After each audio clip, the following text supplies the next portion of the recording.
All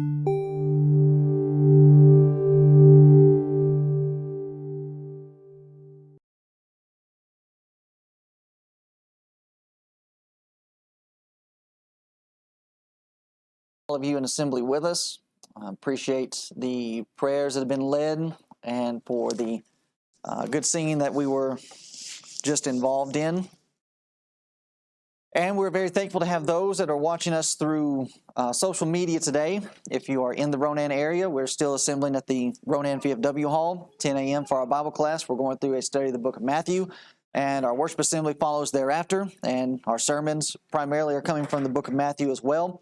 So we invite you to come out, be with us. You'll be our honored guest. If you have any questions or comments about anything that you hear, anything that doesn't make sense or that you need further clarification on, we are more than happy to take your questions, take your comments, and strive to get a Bible answer for it.